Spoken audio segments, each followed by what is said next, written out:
Hello everyone, welcome to exam IQ। Exam IQ इस video में बात करते हैं एक महत्वपूर्ण सूचना के बारे में। तो लॉकडाउन 5 जारी रहेगा। तो देश भर में लॉकडाउन 5 जारी रहेगा। इससे संबंधित डिटेल गाइडलाइंस सरकार द्वारा जारी कर दी गई है। तो इस लॉकडाउन 5 में देश भर में क्या क्या खुलेंगे और क्या क्या बंद रहेंगे, और स्कूल कब से खुल रहे हैं, मंदिर कब से खुल रहे हैं, तो देश भर में कहाँ कहाँ पे लॉकडाउन और नाइट कर्फ्यू जारी रहेगा, तो इस गाइडलाइन में डिटेल में बताई गई है। तो चलिए शुरू करते हैं, तो बने रहिए।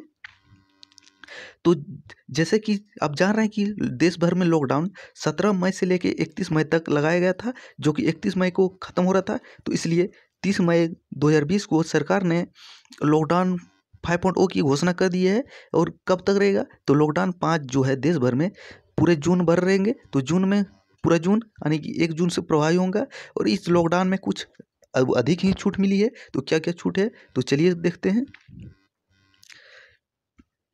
तो लॉकडाउन देश भर में जो लॉकडाउन है उसको 3 फेज में खोला जाएगा, लेकिन कंटेनमेंट जोन को छोड़ के। तो कंटेनमेंट जोन को छोड़ के देश भर में लॉकडाउन खुल जाएगा। और फिर 3 फेज में। तो पहला फेज में क्या क्या खुल रहे हैं, तो पहला फेज में धार्मिक संस्थान खुल रहे हैं, और उसके अलावा होटल, रेस्टोरेंट और शॉपिंग मॉल्स भी खुल रहे हैं।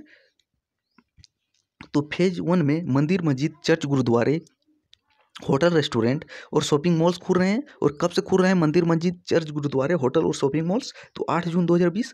तो देश भर में 8 जून 2020 से रिलीजियस प्लेसेस, होटल, रेस्टोरेंट और शॉपिंग मॉल्स खुल जाएंगे। और इन जगह पर कैसा होगा, तो यानी कि कितने आदमी गैदरिंग हो सकते हैं और एक एक्टिविटी वहाँ पे कैसा होगा, तो इससे डिटेल गाइडलाइन जो होंगे स्वास्थ्य मंत्रालय बहुत जल्द जारी करेंगे। और फेज 2 में क्या खुलेंगे, तो फेज 2 में देश भर के school, college, educational training, coaching institute खुलेंगे। और स्कूल खोलने से पहले राज्य सरकार और जिला प्रशासन स्कूल अथॉरिटी और अभिभावकों के साथ बैठक करके निर्णय लेंगे कि किस एरिया में स्कूल कैसे खोलना है। और स्कूल खोलने से भी संबंधित स्कूल में कैसा व्यवहार होगा, यहाँ पे मास्क कैसा होगा, सोशल डिस्टेंस कैसा होगा, तो इससे संबंधित गाइडलाइन भी स्वास्थ्य मंत्रालय बहुत जल्द जारी करेंगे। और फेज 3 में क्या खुलेंगे, यानी कि स्कूल कब से खुल रहे हैं ये भी मेंशन किया है। स्कूल खुल रहा है जुलाई महीने में, यानी कि जून तो पूरा लॉकडाउन रहेगा, लेकिन जुलाई में स्कूल खुल जाएंगे। तो स्कूल कब खुल रहे हैं, जुलाई में, ये माइंड में सेट कर लीजिए। और फेज 3 में क्या खुलेगा, international flight, metro rail, cinema hall, gymming, swimming, entertainment park, theatre, bar and auditorium, assembly hall और सेमिनार प्लेसेस, और social, political, sport, entertainment, academic, cultural, religious function and other large, जहाँ पे अधिक आदमी जमा होते हैं, तो वैसे सारी जगह फेज 3 में खुलेंगे। लेकिन फेज 3 में डेट अभी तक मेंशन नहीं हुआ है। तो फेज 3 यानी कि अंतर्राष्ट्रीय उड़ान, मेट्रो रेल, सिनेमा हॉल, ये सब अभी खुलने नहीं जा रहेगा। इससे संबंधित यानी कि पूरे जून में ये सब नहीं खुलेंगे, इतना फिक्स हो चुका है।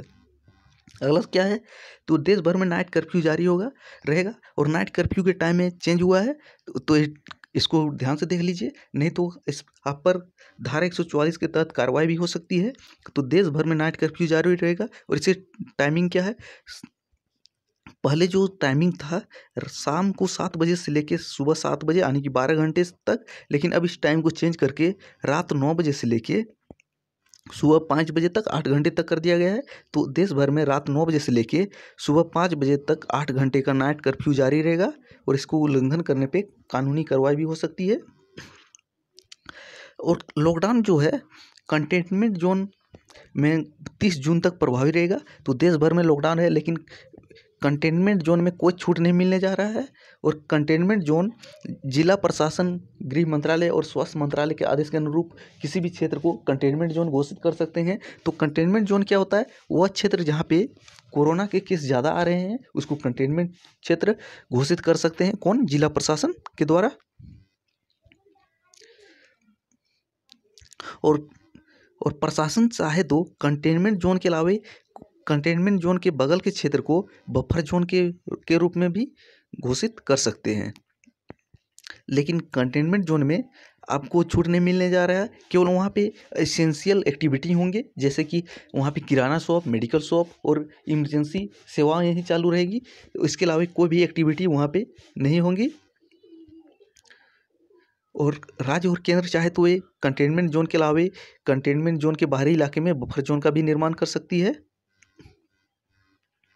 अगला पॉइंट क्या है,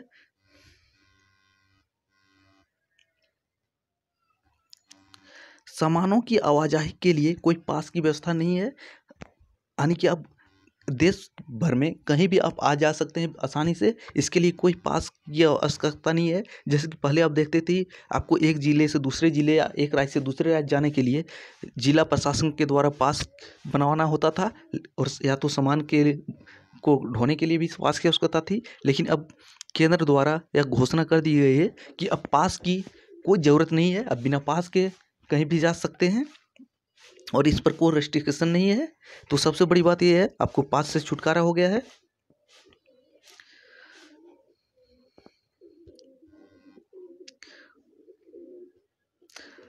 और इसके अलावा अगर पड़ोसी देश से कोई भी राज्य में, पड़ोसी राज्य में कोई भी गुड्स यानी कि सामान की ढुलाई होती है तो वो राज्य नहीं रोक सकते हैं इस सामान की।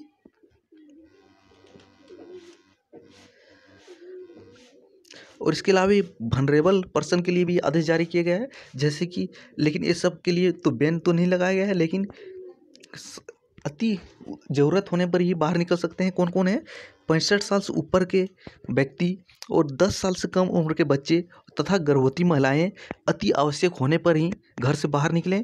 तो इस गाइडलाइन में साफ साफ लिखा गया है, लेकिन निकलने पर तो बैन नहीं है, लेकिन ज़रूरत होने पर ही निकलें। तो 65 साल से ऊपर के और 10 साल कम उम्र के बच्चे तथा गर्भवती महिलाएं। और आरोग्य सेतु को बढ़ावा देने के लिए बढ़ावा दिया जाएगा। इसके लिए कंपनी में जितने भी कर्मचारी हैं तो सभी लोग इस कर्मचारी को इस ऐप को डाउनलोड करेंगे। तो कंपनी के कर्मचारी वर्कर आरोग्य सेतु ऐप को डाउनलोड करेंगे।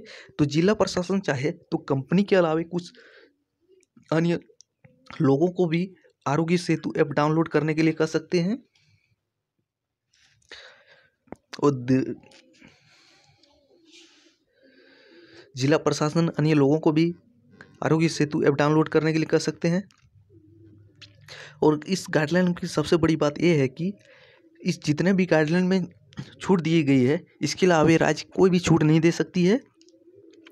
तो केंद्र द्वारा दिए गए छूट के अलावा राज्य कोई भी छूट को नहीं दे सकती है, लेकिन राज्य चाहे तो इस छूट को कम कर सकती है, यानी कि इस छूट में ढिलाई नहीं दे सकती है। राज्य चाहे तो इसको और से कड़ाई से पालन करवा सकती है।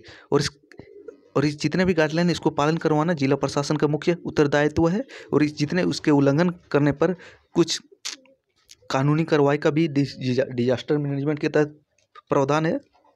इसके अलावा क्या है, तो देश भर में फेस ढकना यानी कि मास्क लगाना अनिवार्य है, और सोशल डिस्टेंस का पालन करना अनिवार्य है, यानी कि और कोई भी दुकान पे 5 आदमी से अधिक नहीं जमा रह सकते हैं।